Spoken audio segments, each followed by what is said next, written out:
जय श्री कृष्णा। कैसे हैं आप लोग फ्रेंड्स। आज की चर्चा जो होने जा रही है बेहद महत्वपूर्ण होने जा रही है। आज हम चर्चा करने जा रहे हैं मंगल का जो ये समसप्तक योग बना हुआ है शनि के साथ, इसके बारे में, क्योंकि यह अब पूर्णतया समाप्त होने जा रहा है। तो क्या आप ये सोच रहे हैं कि मंगल अपना राशि परिवर्तन करने जा रहे हैं? बिल्कुल नहीं, लेकिन कुछ एक विशेष अवस्था ऐसी बन रही है जिसकी वजह से यह जो विस्फोटक योग आपको बहुत ज़्यादा परेशान किए हुए था, आपके सभी कार्यों को विलंबित किए हुए था, विलंब पे विलंब हो रहा था, आपके अंदर क्रोध, गुस्सा, अहंकार, इसकी अधिकता हो रही थी और आपका मन चिंतित, व्यग्र बहुत ज़्यादा रहता था। चीज़ें आपके सामने तो थीं लेकिन आपको प्राप्त नहीं हो पा रही थी।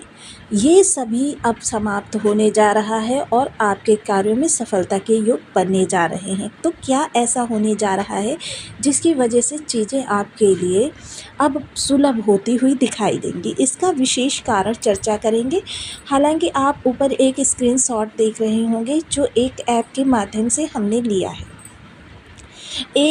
इस ऐप का देखिए सामान्य ज्योतिष वर्ग जो है मोस्टली, क्योंकि इसमें सभी चीज़ों की गणनाएं लगभग सटीकता से ही होती हैं, 19-20 का ही फ़र्क होता है, जिसकी वजह से यहाँ पर देखिए आप देख सकते हैं एक स्क्रीनशॉट है जहाँ पर मंगल की डिग्री 18 डिग्री के मध्य दिखाई जा रही है, लेकिन उसके साथ ही एक साइन आप देख रहे हैं। इस साइन के बारे में भी मैं चर्चा करूँगी अभी आगे वीडियो में, लेकिन उसका जो कारण बनने जा रहा है वो क्या है, इस पर हम पूर्णतया चर्चा करेंगे।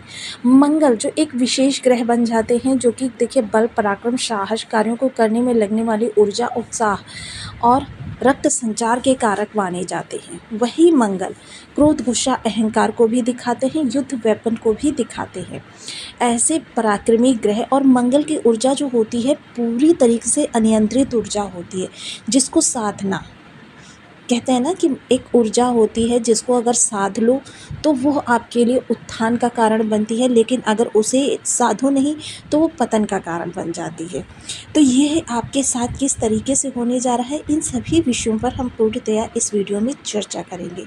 आपके अंदर जो चीज़ें हैं देर पर देर, क्योंकि अभी क्या है, इस विस्फोटक योग के प्रभाव से चीज़ें क्या हैं कि जिन कार्यों को आपके 1 माह में हो जाना चाहिए वो चीज़ें विलंबित होती माह से दिन, दिन से माह, माह से सप्ताह, सप्ताह से चीज़ें जो हैं मतलब आपके हाथ से छूटती हुई सी भी दिखाई दे रही हैं, लेकिन छूट भी नहीं रही हैं।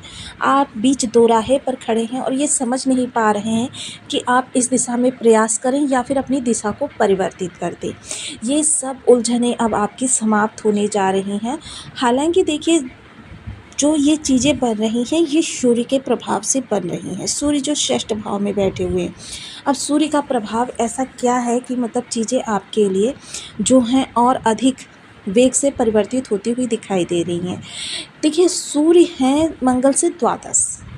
अब आप कहेंगे द्वादश में बैठा सूर्य किस तरीके से मंगल को दुर्योग मुक्त कर सकता है? तो दुर्योग मुक्त ये इस तरीके से करेगा, जैसे कि हम सभी लोग जानते हैं कि सूर्य जब किसी ग्रह के बहुत अधिक समीप पहुंच जाते हैं तो उस ग्रह को हम अस्त मान लेते हैं। सूर्य जब किसी ग्रह के बहुत अधिक समीप पहुंच जाते हैं तो उस ग्रह को अस्त मान लेते हैं। मंगल की जो चाल है वो सूर्य की अपेक्षा बहुत धीमी है। हालांकि शनि जितनी धीमी नहीं है, लेकिन सूर्य की अपेक्षा धीमी गति से चाल चलते हैं, इसीलिए 45 दिनों में ये अपना राशि परिवर्तन करते हैं।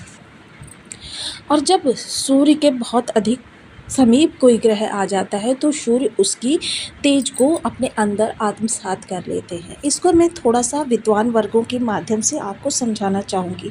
देखिए ये है ग्रह, इसको हम मंगल मान ले सकते हैं, और यह है पृथ्वी।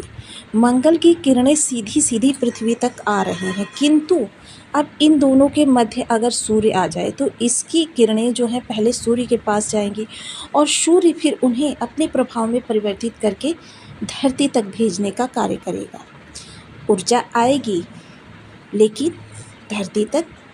और दूसरा विद्वान वर्ग क्या कहता है, इसमें देखिए 2 विद्वान वर्ग हैं कि जब भी किसी ग्रह को, जिसे सूर्य मानते हैं, और कोई ग्रह अपनी निश्चित चाल चलते हुए सूर्य से बहुत अधिक समीप आ जाता है तो उस ग्रह का अस्त होना मान लिया जाता है, क्योंकि जिस तरीके से धरती का गुरुत्वाकर्षण बल है, उसी तरीके से सूर्य का भी एक चुंबकते हुए बल है, जिसके माध्यम से सूर्य उस ग्रह की ऊर्जा को पूर्ण रूपेण अपने में समाहित कर लेता है। एक जैसे सोखता कागज़ आपने देखा है, अगर धरती पर पानी पड़ा हो और उस पर सोखता कागज़ डाल दें तो सारे पानी को वो अपने अंदर सोख लेता है, एब्जॉर्व कर लेता है।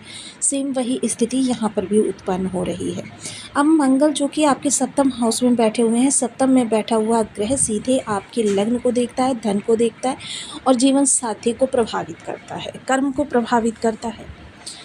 अब यहाँ पर आपके लिए स्थितियाँ थोड़ी सी परिवर्तित होती हुई तो दिखाई देंगी, लेकिन अब यहाँ पर मंगल का अस्त होना यानी ग्रह पूर्ण रूपेण निस्तेज हो गया, यानी अब मंगल के पास किसी भी प्रकार का कोई बल नहीं है जब तक कि वो सूर्य के इस प्रभाव से अलग नहीं हो पा रहे। हालांकि देखिए, सूर्य जो है मंगल से तेज चलते हैं और मंगल जैसे ही राशि परिवर्तन करेंगे वैसे ही आपके लिए सुखद स्थितियों का निर्माण हो जाएगा। चर्चा को आगे जारी रखेंगे, लेकिन पहले जान लेते हैं यदि आपके लग्न में 12 नंबर बना हुआ है तो ये राशिफल आपके लिए है। यदि कुंडली में कहीं भी चंद्रमा के साथ 12 नंबर बना हुआ है तो ये राशिफल आपके लिए है। कुंडली ना होने की स्थिति में आप इसे नाम राशि से भी देख सकते हैं। यदि अभी तक आपने अपने इस चैनल को सब्सक्राइब नहीं किया है तो प्लीज़ सब्सक्राइब कर लीजिए, वीडियो को लाइक कर दीजिए, चैनल को शेयर कर दीजिए। इससे होगा क्या कि हमारे आने वाले हर वीडियो की नोटिफिकेशन मिल सकेगी आपको सबसे पहले।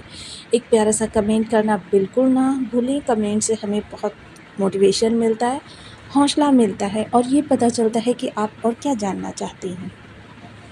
तो जब मंगल अस्त हो गए हैं तो मंगल के प्रभाव आपके लिए थोड़ी सी क्या पूर्ण रूपेण समाप्त हो जाएंगे और जिसकी वजह से शनि बहुत ही सुचारू अपना कार्य कर पाएंगे। जो ये बहुत लंबी दूरी या कह सकते हैं बहुत लंबी प्रतीक्षा बनी हुई है वो समाप्त होती हुई दिखाई देगी। अब क्या होगा, चीज़ें आपकी कार्य प्रगति पर होंगे, बहुत तेज़ी से चलते हुए दिखाई देंगे। अब देखिए, मंगल जब 13 सितंबर को राशि परिवर्तन करके आपके अष्टम भाव में आएंगे तब आपके लिए चीज़ें और अच्छी होती हुई दिखाई देंगी। और अच्छी होने का कारण ये होगा कि मंगल विपरीत राजयोग का निर्माण करेंगे। मंगल जब विपरीत राजयोग का निर्माण करेंगे तो चीज़ें आपके लिए और ज़्यादा बेहतर होती हुई दिखाई देंगी। हालांकि देखिए, मंगल किसी भी भाव में जाएं, लेकिन मंगल की देखिए पहली दृष्टि जो होती है टकराव उत्पन्न करती है, दूसरी दृष्टि जो होती है भटकाव उत्पन्न करती है, तीसरी दृष्टि जो वो अवसाद उत्पन्न करती है। इन दृष्टियों को समझना बहुत ही ज़रूरी होता है, क्योंकि देखिए जिस जगह पर आपके लिए अच्छाई निकल कर आ रही है वहाँ से संबंधित कार्यों को आप तीव्रता के साथ करें, उन कार्यों को उस समय पर करें जब मंगल की दृष्टि बहुत ज़्यादा। लेकिन देखिए, एक चीज़ और देखनी बहुत ज़रूरी होती है कि मंगल जब दुर्योग बनाते हैं तब आपके लिए चीज़ें जो होती हैं नकारात्मक वे में चली जाती हैं। अब इसको हम एक उदाहरण के माध्यम से समझते हैं कि देखिए, अगर हम किसी पॉलिटिकल पर्सन से ऊर्जा का मतलब पूछें तो पॉलिटिकल पर्सन के लिए ऊर्जा जो होगी वो उसकी पॉलिटिक्स होगी।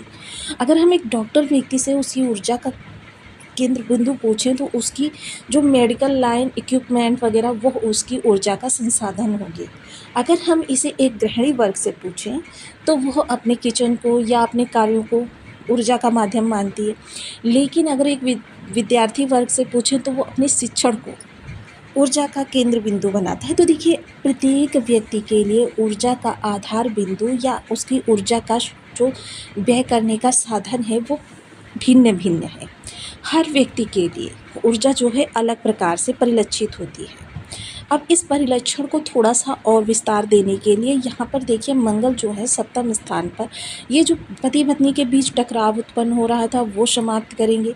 व्यापार में जो आपके मन चाहे सफलता नहीं, आप बहुत प्रयास कर रहे थे लेकिन सफलता मिल रही थी लेकिन थोड़ा विलंब से, वह विलंबिता समाप्त होगी, क्योंकि मंगल की दृष्टि के कारण शनि के अंदर और ज़्यादा देरी आ गई थी। वह देरी देखिए, एक तो आपके अंदर चिड़चिड़ापन उत्पन्न कर रही थी, आपको बेवजह ही क्रोध, गुस्सा और चिड़चिड़ापन, यहाँ तक कि आप क्या है एकांत में रहना भी पसंद करने लगे थे।